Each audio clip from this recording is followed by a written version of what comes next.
Welcome to At Issue. I'm H. Wayne Wilson. Thank you so much, as always, for joining us for a half-hour discussion of something, in this particular case, that sometimes is hidden, and we want to bring it to the forefront and have you discuss the issue of bullying. Not the easiest word to say, and not the easiest thing to report, but we're going to talk about that program and a program called Steps to Respect that helps to solve the issue of bullying in our schools and elsewhere in Central Illinois. A couple of statistics to share with you. Bullying occurs every 7 minutes in a middle-sized school. Every middle-sized school, bullying occurs once every 7 minutes. 10 to 20% of school-age kids are the target of bullying. 10 to 20% are the target. And teachers intervene in approximately 1 of 25 cases. To discuss how we might go about improving that situation, we have Jeanne Anders with us. Jeanne is with the Center for Prevention of Abuse, where she is the supervisor of school and community-based prevention services. Thank you, Jeanne, for being with us. Thank you. Also from the Center for Prevention of Abuse is Brad Creighton. Just like the university, you didn't happen to go there. I did not. Oh, okay. He is a prevention educator at the Center for Prevention of Abuse. And Shane Grimes is here. Shane, thank you so much for joining us. Thanks for having me. He is a sophomore at Pekin High School, and you have been bullied in the past, and you have said enough is enough. Yes. When did bullying start? For me, bullying started about first day of kindergarten, honestly. And it all started because I was the only student out of 25 or 26 kids that happened to be left-handed. And I was always called the weird kid because I didn't write like everybody else did. I didn't write with the same hand. And it really was about being left-handed for the first few years of me being bullied. And like the worst it got was my second grade teacher would try to force me to use my right hand and write. And it got to the point where anytime she would catch me with my left hand, she'd hit my hand with a ruler, so that way I'd stop. So, I mean... You're still left-handed? Yes, I'm still left-handed. I haven't changed that. Okay. So, how did bullying manifest itself? What did the kids do? A lot of them would assume I was gay because I didn't play sports like all the other guys did at school, or because I did arts, or because if I have medical problems that I can't do sports even if I wanted to, which I don't. But that's really the most common. So is it verbal mostly? Yes. And what, when you're younger, it's difficult to stand up and say, you may not even have recognized that you had the ability to say enough is enough. This year was a little different for you. Yeah. Sophomore year, and you said what to yourself? I said that it needs to stop. I'm tired of taking everything that people are throwing at me. I'm not doing anything about it. So I emailed my principal at the high school. I told her that I wanted to do a anti-bullying committee of students that were against bullying and to come up with ideas to stop all the bullying at Pekin. And I guess a substitution for that, they put me on the school's peer advisement committee, which is a group of students and teachers and staff members, or administrative people that all work together to make the school a better environment for everyone else. And because of that, I was one of the main people who led the anti-bullying week that we held at the school. You had an entire week dedicated to anti-bullying. We'll come back and talk a little bit more about your experiences and how that anti-bully week worked out. But I want to turn to Brad first and find out, is this, you go out and as an educator, you talk to a lot of different children. Is this what you find? Is this typical? Yeah, unfortunately, Shane's case happens way too often. Kids will find any sort of difference that they can, and if they're going to bully someone, they'll key in on that difference and they'll go for it. They don't tend to think about how the other person's going to feel or how they're going to react. So yeah, Shane's case is very common. And I'm glad that it never got to a physical point, but a lot of times those words can hurt just as bad. Mostly verbal, as you said? This year was the first time actually anything physical has happened. There was one particular student who shoved me into a wall And because of my medical problems, I'm a lot more sensitive to pain. And because of how forcefully I was shoved into the wall, I couldn't move my arm for about 3 days because it hurt so bad. So I had to walk around like I had like my arm was in a sling all the time. And then I reported him to the deans, and then after I did that, he found out and tried to run me over in the parking lot. So Literally with a car. and then then he moved, so don't have to worry about him It's anymore. one way to solve a problem, but we're going to talk about some better ways to solve a problem. Jeanne, I want to turn to you and talk about some examples. We've mentioned the bullying and we mentioned the push into the wall. What are the typical scenarios that bullies use? Like you had mentioned before, we've got the verbal, which is the name calling, and the taunting and the teasing, which can go into bullying. And of course we have the physical, which the pushing, the shoving, the slapping, and then a huge one that is happening right now, well, that's been happening all along, but that we are recognizing, is that social exclusion that is happening. That Bradley had mentioned before at one point in time, that can start as young as kindergarten. And another thing that we need to recognize too is, and when we talk about bullying behaviors at school, is that we have face-to-face bullying and behind-the-back bullying. And face-to-face is when we know the person who's doing the bullying, we know what type of bullying that they're doing, and then we also have that behind the back where you don't even know who may be bullying you or how they're bullying you. So there are two different types of bullying behaviors that we do need to be able to recognize that is happening at school. And with technology, it's a lot easier to be behind the back. Absolutely. Yeah, that cyberbullying is, well, it gets a lot of the news coverage now, but the bullies find it, it's anonymous. The bullies don't know, the person being bullied doesn't know who's doing it with fake profiles and everything. It's in a way so much easier for a bully to bully someone. I want to turn back to Jeanne and talk about this violence aspect, because Shane mentioned that he was pushed into a wall and violently pushed, apparently, and then someone tried to hit him with a car. Bullies tend to become very violent as they grow older? They can be. And like Shane had mentioned, most bullying behaviors do start off as verbal, but as that bully gains more power and control over that person who they are bullying, then absolutely it can become physical. More or less, I think the term you use is pathway to violence? Yes, a pathway to violence. Some examples of how you know that to be the case, that it's a pathway to violence. We know that when we talk about a pathway to violence, is that children that are bullied and that has gone unchecked, is that they can go on to become perpetrators of domestic violence, of hate crimes, of sexual crimes, sexual assault crimes. And when we think about that, bullying it's about power and control, and those crimes that I just mentioned are about power and control. Is it a case that I got away with pushing a person into a wall? Yes. And so I'll take it up to the next level? Yes, absolutely. When we think about bullying, especially when we think about violence, it happens because they can do it, because they're getting away with it. In age, it's almost, in a way, it's, I hate to equate it to this, but it can almost be like an addiction where they feel that power and control, and in order to get more power and control, they ramp up the bullying. Aside from the individual who has been bullied, who notices first? Is it the teacher? Is it a classmate? Is it a friend? Is it a parent? Or does it depend? I think it's usually the other classmates. A bully's going to be doing whatever they're going to do to bully, usually not within eyesight or earshot of a teacher. But almost all the time there will be other classmates around. Not always, but almost all the time there will be. So those other classmates are really kind of the first people to see what's happening.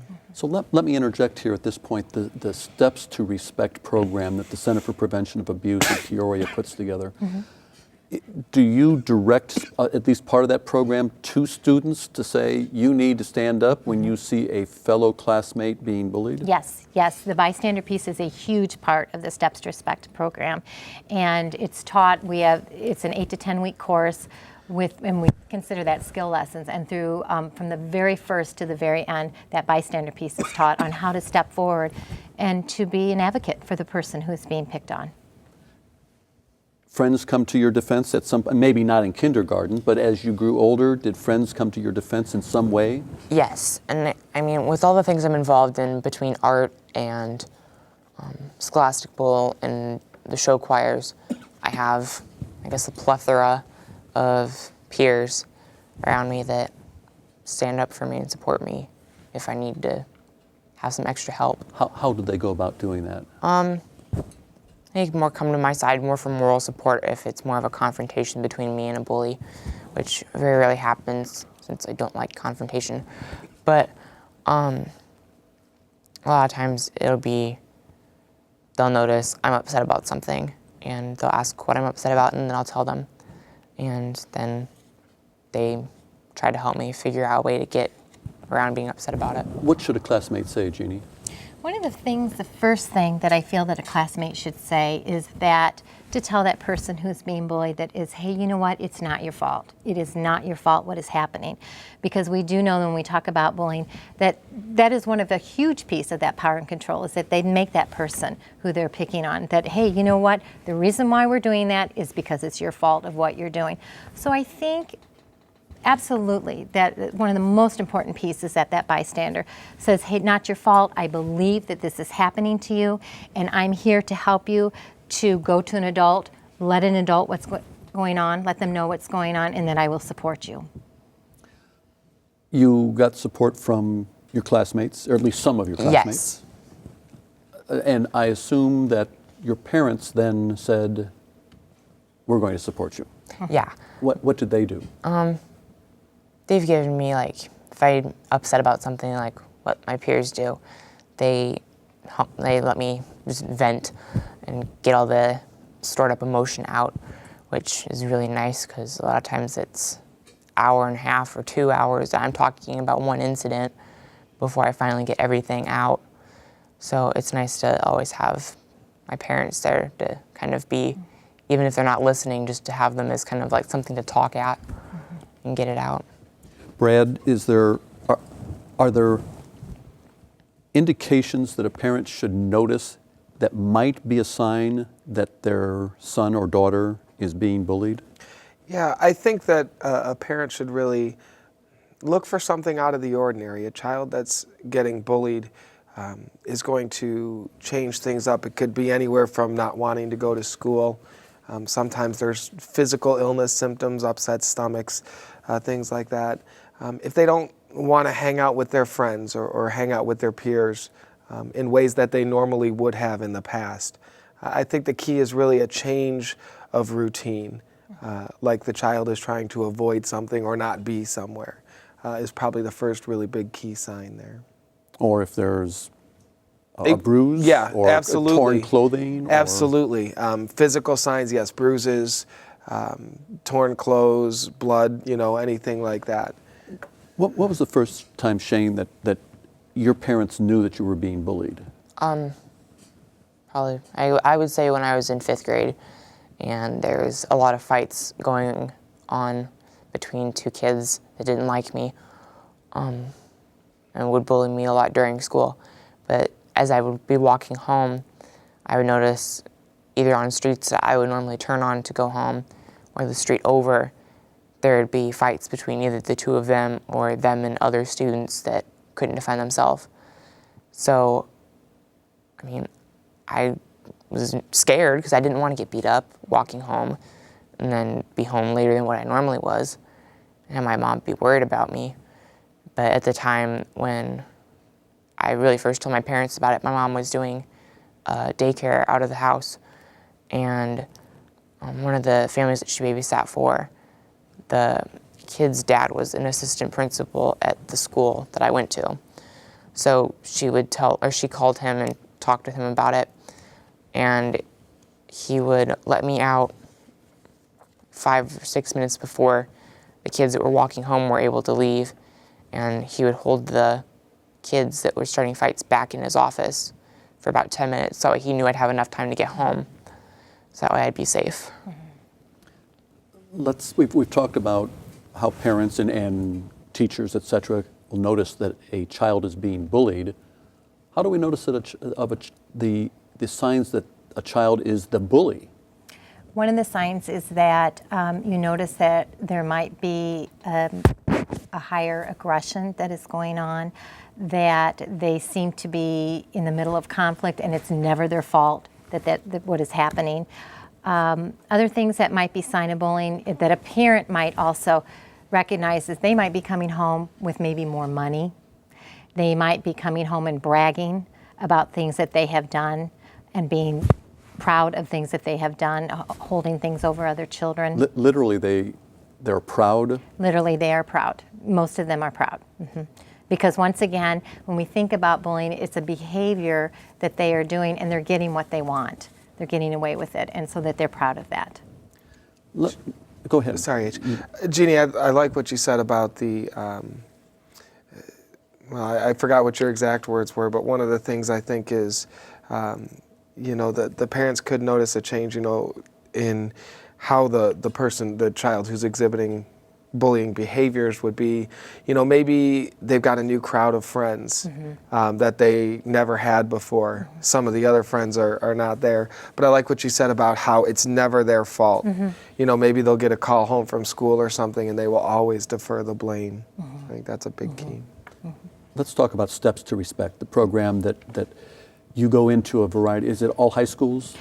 Steps to Respect is for 3rd through 6th grade students, for elementary and middle school students. Oh, okay, so it's younger kids. Yes, younger children. And it's based on the 3 R's, but it's not the 3 R's that we normally think of. It's based upon recognize, refuse, and report. Yes. How do you approach the kids when you first see 3rd, 4th, and 5th, 6th graders?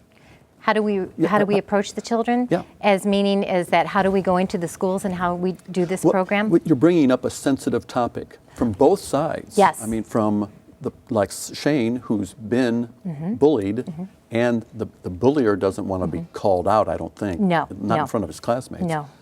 So how do you approach this topic? How we approach it, H, is that we begin with, they talk about friendship skills and respect. So that is how it is first approached, is what is friendship, what is respect, how do we show empathy with each other. One of the things that I do like to say is that when we go in and to do this program, it's not a program, like you had said, not to call that bully out, not to show punishment to anybody. It's more of an empowerment program on how to be, I guess, Bradley, you could probably help me out with it because he's a prevention educator that does it. But I think, like it said, it's really a program to go in and to give these children empowerment. That's pretty much right on. It's, you know, a lot of times we don't talk specifically about someone who's been bullied or someone who's exhibiting bullying, but more the all-around approach of how can we be more respectful to each other? Because ultimately, if we achieve that goal, the bullying just won't exist. So, you know, how someone who's been bullied and how a bully might react to that is a little differently, but both of them are approached in kind of a neutral way, where it's not singling anybody out. And one of the things that I like to say too is that when we go in and we do this program is that it's for everyone. And you know, a lot of times there are bullies that are in this program and maybe midway through they'll think to themselves, you know what, I haven't recognized how badly that I have made somebody feel. I didn't realize how awful my behavior was. So they will also come forward and they will ask for some help from the adult to change that behavior. So like I said, it's not a program to go in and try to punish anybody or to call anybody out. It's a program, like Bradley had said, to be able to learn how to show each other friendship skills, respect, and how to get along. I remember one day after school, one of the other educators who does the program as well walked into class and was talking about one of those I got it moments when one of the kids in the class raised his hand and stopped in the middle of the class and said, I need to ask a question. And she said, yeah, what's the question? And he said, am I a bully? And he asked this of his classmates, and they were very honest, and he said, I am so sorry. You know, so he got it. Some bullies don't realize they're bullies? That is true. That is true, that they do not realize that they are bullies. It can be very hard for children to recognize that they are bullies, especially when they are young, and it also can be hard for adults to recognize bullying when it's happening. Do you think that was the case with some of your bullies? That they didn't even realize that they were bullying you? Yes. I mean, a lot of them were so to the point where it's like they would say things that would hurt and they meant to say it to hurt, but they didn't think that it was bullying because they don't really know all that goes along with the different kinds of bullying. So I don't know if it was more of a, they just didn't know, or if they were just kind of playing dumb about it. And that's why the program starts off with recognizing what bullying is how to recognize what it is and recognize the different behaviors and recognizing how you're making someone feel. Because like I had said when I went in and I did the program myself with the students, if we can first recognize what is happening and how it is making someone feel, that is going to be our first stop to solving that problem.